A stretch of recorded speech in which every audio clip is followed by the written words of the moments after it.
Olá, tudo bem? A partir de agora começa mais um Universiência, um programa feito por TVs e instituições públicas de ensino superior nordestinas.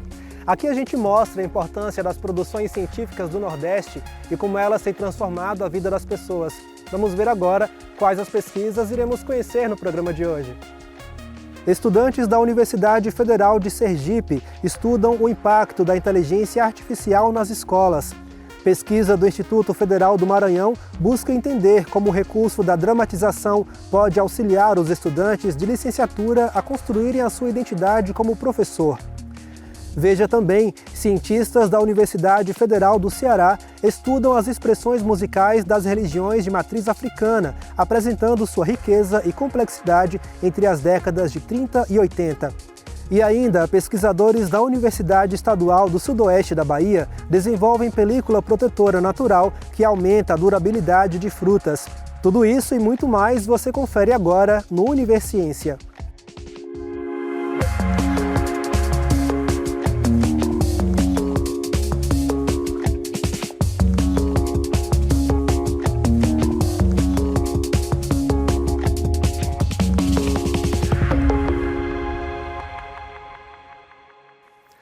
Nós abrimos o programa de hoje falando sobre inteligência artificial.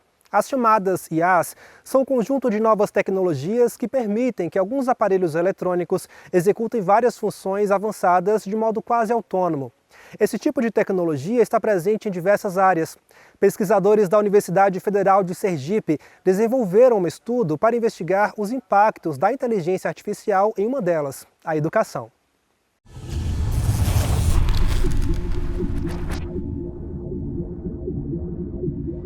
A inteligência artificial está cada vez mais perto de nós. 3 a cada 10 estudantes brasileiros já utilizaram a IA não apenas para tirar dúvidas na hora de fazer o dever de casa. Eu já fiz sim, o uso de inteligência artificial, seja lá para procurar algum termo, para perguntar alguma coisa ou até mesmo para conversar com a inteligência artificial. Não costumo usar muito porque, querendo ou não, de alguma maneira acaba influenciando. Então pode ser que eu fique muito dependente disso.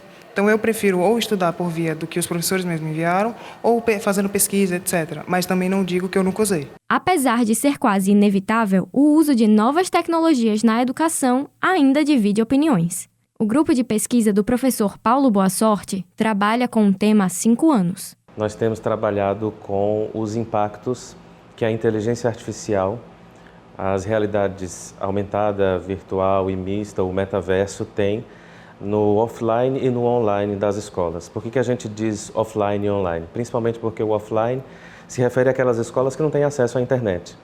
Mas os alunos, quando chegam à escola, eles trazem hábitos, eles trazem reflexos do offline, da inteligência artificial e também do metaverso. Então, nós nos debruçamos principalmente em questões de acesso, como a inteligência artificial tem impactado na vida desses alunos, na forma como eles estudam, na forma como eles aprendem, principalmente linguagens. O ChatGPT, por exemplo, é uma ferramenta que coloca pais, alunos e educadores diante de um dilema sobre os limites do uso da tecnologia. Principalmente pelo fato de ele ser alimentado por bilhões de parâmetros e ele entregar textos completamente coerentes, coesos e temáticos, é que ele vai impactar os vários setores.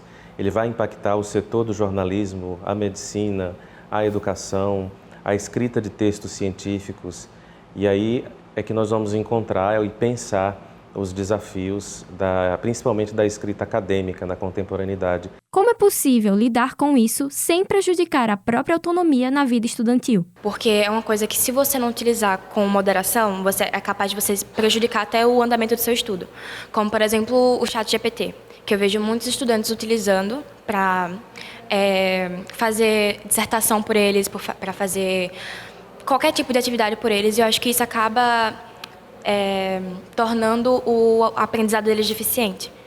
Porque você se perde na sua aprendizagem, você deixa de aprender algo, você deixa de praticar o que você está aprendendo na teoria, para deixar com que um robô faça isso por você. Inês é professora de inglês na rede pública de ensino em Sergipe há 10 anos. Foi a partir da própria experiência em sala de aula que ela procurou estudar mais a fundo os desafios para a aprendizagem da língua inglesa nesse contexto tecnológico. É uma pesquisa autoetnográfica, então eu vou pesquisar a minha própria prática pedagógica, né, para entender se o uso dessas ferramentas de inteligência artificial, sobretudo a inteligência artificial generativa, que é o caso do GPT-3, né, desses algoritmos que nós temos visto tanto na mídia, a utilização dessas aplicações na aprendizagem de língua inglesa, com o objetivo de desenvolver a autonomia dos alunos, né, a autonomia da aprendizagem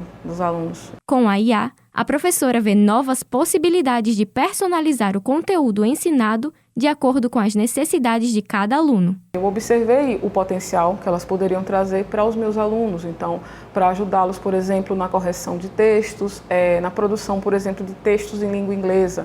Eles podem fazer descrições e essas descrições podem gerar imagens, então, há todo um potencial de ensino dentro da multimodalidade que pode servir não só para os professores de língua inglesa. Além de vídeos de dancinhas que viralizam rapidamente, o TikTok é outra ferramenta com potencialidades para fins educativos, como a divulgação de conteúdos curtos sobre o Enem. A minha pesquisa é para entender uma comunidade virtual específica, que é o BookTok. Ele está inserido dentro do TikTok. E lá eu quero entender como que os algoritmos, ao mostrar cada vez mais conteúdo sobre livros, sobre resenhas literárias, sobre esse universo dos livros, como que isso tem afetado a aprendizagem de leitura e escrita desses alunos. Trabalhar a agilidade emocional, reforçar a consciência coletiva e despertar a curiosidade intensa são caminhos que nós, humanos, devemos trilhar diante dessa nova era. Eu acho que a inteligência artificial não pode substituir a capacidade de autonomia do próprio aluno, sabe? Por exemplo, de criar dissertações, de responder uma questão, de ter controle sobre o que fazer em uma questão. É uma ferramenta que já faz parte do dia a dia das pessoas, né? E por que não utilizá-la na educação para cumprir uma tarefa, digamos assim, mecânica, né? Enquanto o professor pode se dedicar a algo que somente a inteligência humana é capaz de fazer. No próximo bloco, você vai ver uma pesquisa da Universidade Federal do Ceará que apresenta a complexidade e a riqueza dos discos de música de terreiro produzidos entre as décadas de 30 e 80. O intervalo é rápido, a gente volta já já.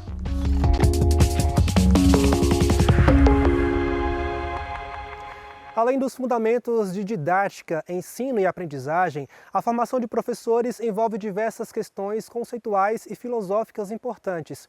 Um professor do Instituto Federal do Maranhão resolveu usar o recurso da dramatização para aprofundar pesquisas sobre a construção da identidade docente entre os estudantes de licenciaturas. Acompanhe.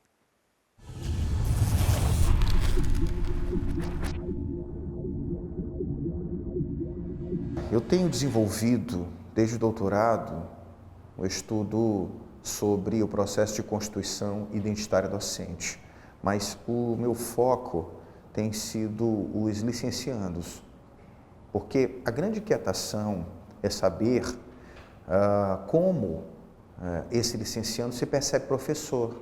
Muitos deles não se percebem professores quando estão mesmo na licenciatura. Então, por que isso? Como se dá o momento em que ele se percebe docente?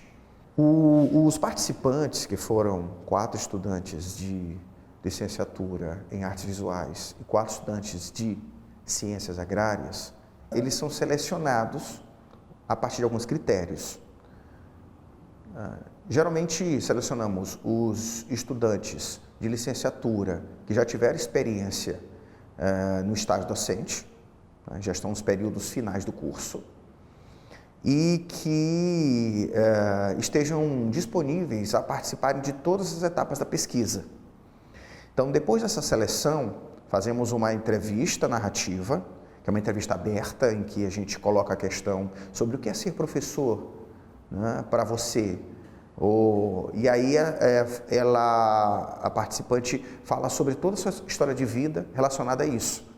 Então, há pessoas que narram que foram filhos de professores, outros experiências com professores durante o ensino fundamental, o ensino médio, até chegar à graduação. Então, é uma história de vida.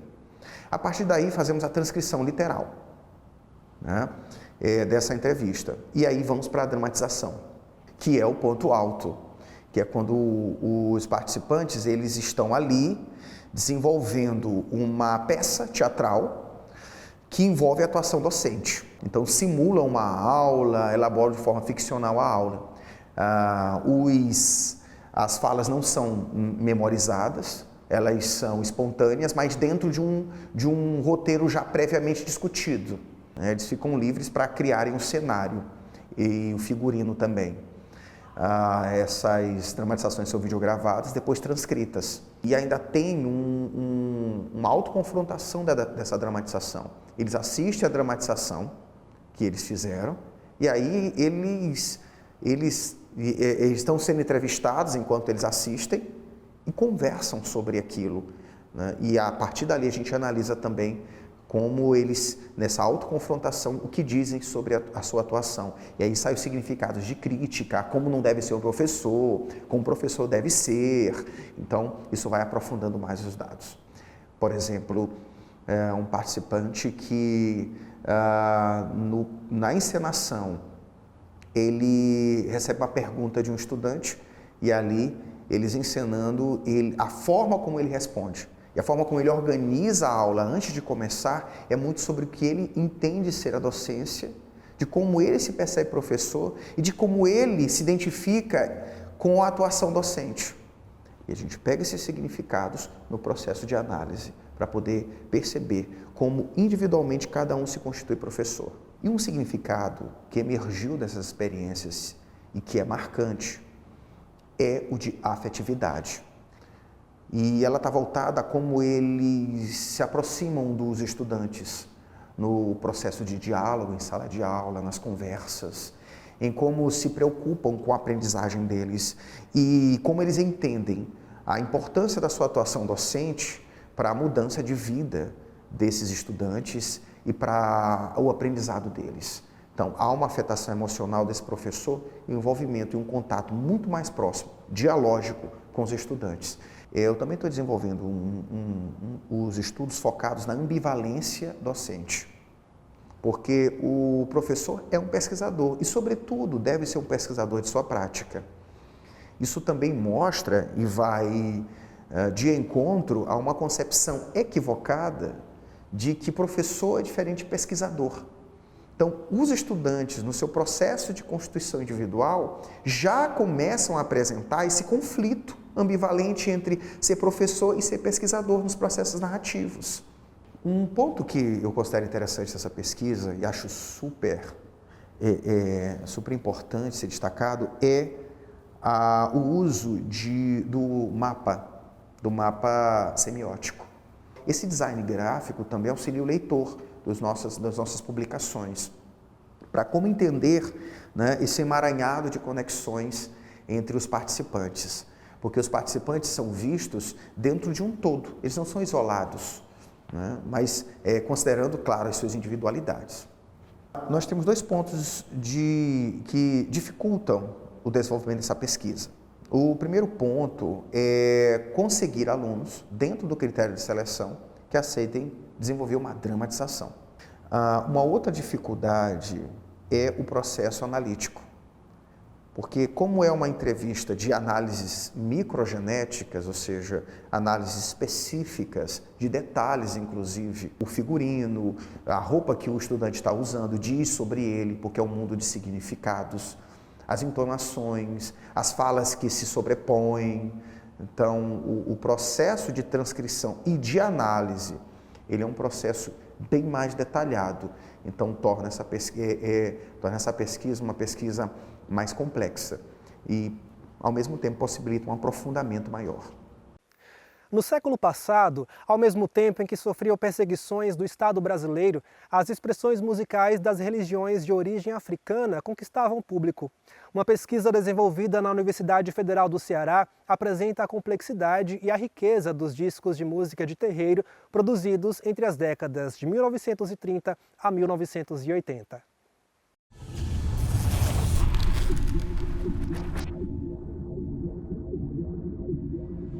Durante o século XX, discos de cera e de vinil fizeram parte do dia a dia das pessoas. vários estilos conviviam, inclusive expressões musicais do candomblé e da umbanda.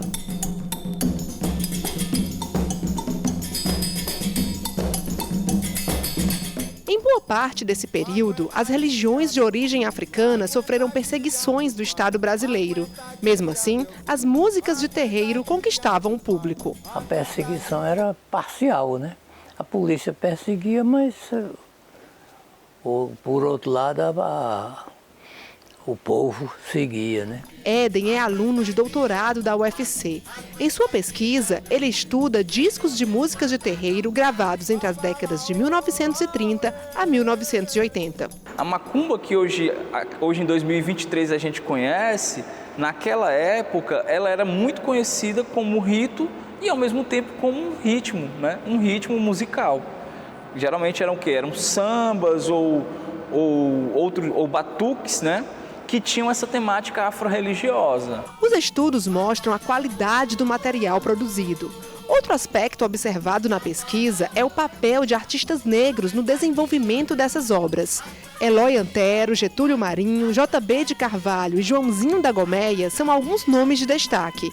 Esses e outros artistas produziram trabalhos que vão muito além da questão musical. Em 1958, o Joãozinho da Gomeia lançava os seus 78 rotações e ele colocava lá no selo musical, colocava o nome do ritmo, né? Colocava cabula, colocava barravento, colocava ijexá. Então, essa é uma forma dos terreiros de se manifestar, dizer assim, ó, essa é a nossa cultura, esse ritmo, o nome dele não é batuque, o nome é esse, é o nome da nossa cultura religiosa. Esse ritmo também não está vinculado a apenas uma questão musical, ele está vinculado a uma reza, ele está vinculado a uma dança, ele está vinculado a um movimento, está vinculado a uma expressão, ou seja, vem ali, um simples nome cabula, ele expressa uma série de coisas, você dispara, tem acesso a uma série de conhecimentos de terreiro. Então, assim, são documentos sonoros que vão além, né? Além da intenção de entretenimento. Para o orientador da pesquisa, abrir espaço para essa temática na universidade é uma forma de evitar o esquecimento de uma parte importante da memória do povo brasileiro. Essa disputa de memórias, ela pode ficar guardada ali no subterrâneo, no caso ali do Éder, só entre o povo de santo, mas ela pode também ter visibilidade e disputar com a memória oficial. Tudo que está ligado à cultura humana, à cultura, né, de alguma forma interessa para a gente também. Entende? Porque a educação não pode ser pensada só no campo da educação formal, né? Ela não pode ser pensada só aquilo que está dentro da escola, no chão da escola, que é importantíssimo, mas a educação está muito além disso. No próximo bloco, você vai conhecer uma película desenvolvida na Universidade Estadual do Sudoeste da Bahia, que preserva as frutas comercializadas em feiras livres e hipermercados por mais tempo. O intervalo é rápido, a gente volta já.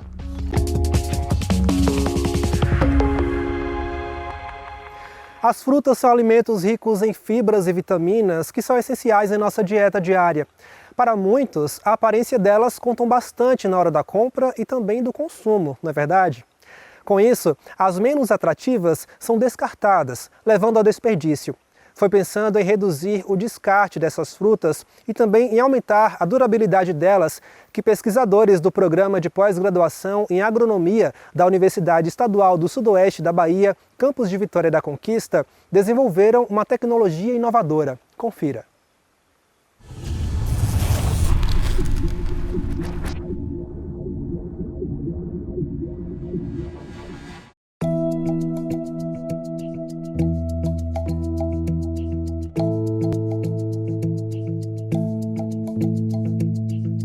Essa pesquisa, ela baseou-se principalmente no princípio de tentar aumentar a vida de prateleira, ou seja, aumentar o tempo de vida útil de frutas de manga, principalmente pelo fato de a manga ser uma fruta altamente perecível e ela se deteriorar muito fácil ao longo do tempo e permitir com que ela chegue a locais de comercialização mais distantes, né? Então a pesquisa ela baseia-se nesse princípio de prolongar a vida útil de prateleira de frutas de manga.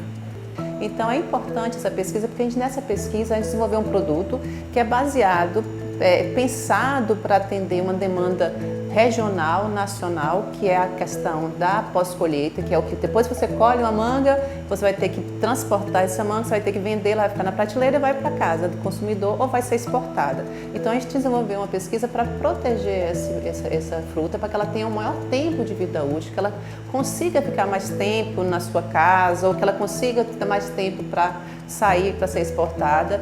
E a gente desenvolveu essa pesquisa utilizando materiais regionais, que foi o amido de mandioca fermentado, que é uma coisa bem típica da nossa região, né, de Conquista, e o óleo essencial, que não é assim típico daqui, mas é um óleo essencial que é uma coisa que a gente tem usado muito ultimamente, tem se falado muito de óleo essencial, e são produtos naturais, que não agridem o meio ambiente e também que não agridem a saúde. Então ela é muito importante e foi desenvolvida com recursos da universidade, financiada por recursos próprios, ou então, como é uma pesquisa de pós-graduação, com recursos financiados pelo governo, que é a CNPq e que é a CAPES, que são os órgãos financiadores dessa pesquisa. Então é muito importante isso porque vai atender uma demanda existente, né, no mercado.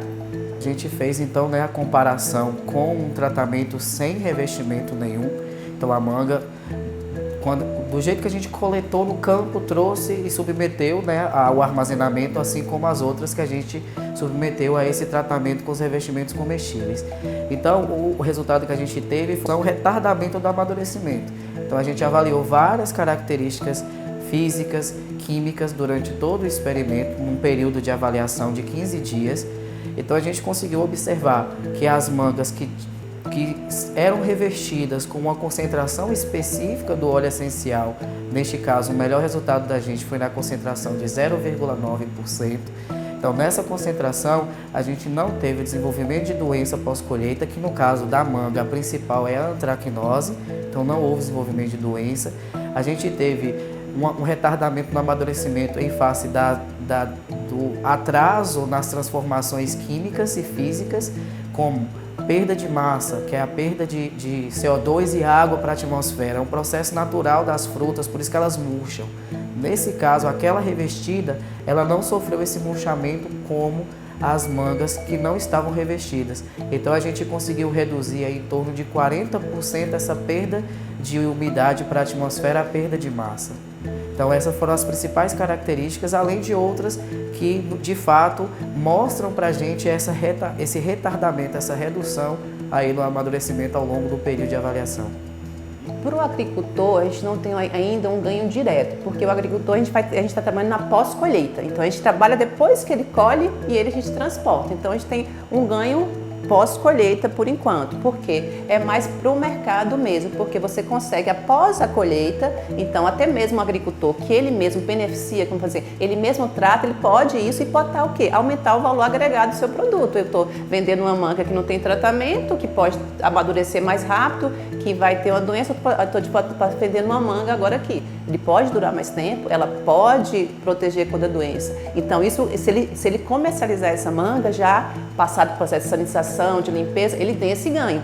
Aí ele vai ter um valor agregado. E é uma coisa que é fácil de se fazer, não é complicado você fazer, não é complicado aplicar.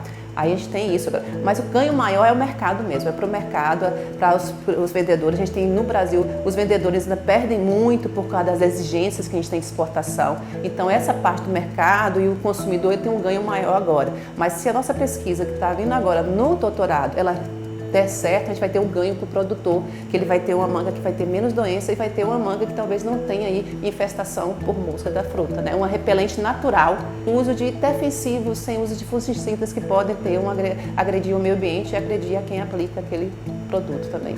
Foi muita pesquisa e muita tentativa e erro, estudo mesmo de pesquisa, de laboratório, até chegar ao que está aí funcionando e que deu resultados que para uma pesquisa de mestrado, que é um tempo mais curto e principalmente desenvolvido numa época tão ruim que foi a época da pandemia, que a gente tinha disponibilidade de laboratório, questões outras, foi um resultado muito favorável, tanto que a gente continua com essa pesquisa tentando levar para outro patamar, estudar mais esse efeito que ele tem nessa combate às doenças e ainda ver se ele tem um poder de repelência para a mosca da fruta, que é algo que ataca muito a mangueira, que tem uma perda muito causada. Então a gente vai tentar levar esse estudo mais adiante e aumentar essa possibilidade aí de estudo.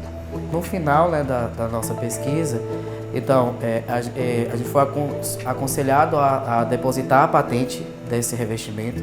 Então, ela hoje está depositada no Instituto Nacional de Propriedade Intelectual, que é o INPI. Então, a gente redigiu, né, porque eles pedem que a gente faça todo o passo a passo para que ele possa ser reproduzido. Então, a gente redigiu, está tudo certinho e a gente aguarda agora a primeira avaliação do INPI para ver se tem uma solicitação de um exame, alguma outra etapa para que a gente possa prosseguir. Então a gente aguarda, né, essa avaliação do INPI inicialmente.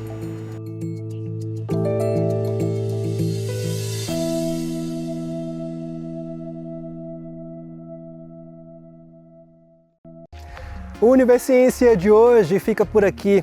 No próximo programa traremos mais pesquisas inovadoras para a gente conhecer o que tem sido produzido nas instituições públicas de ensino superior nordestinas. Caso tenha alguma dúvida ou sugestão, envie um e-mail para universiencia@uesb.edu.br que a gente te responde em um próximo programa. Muito obrigado pela sua companhia e até mais.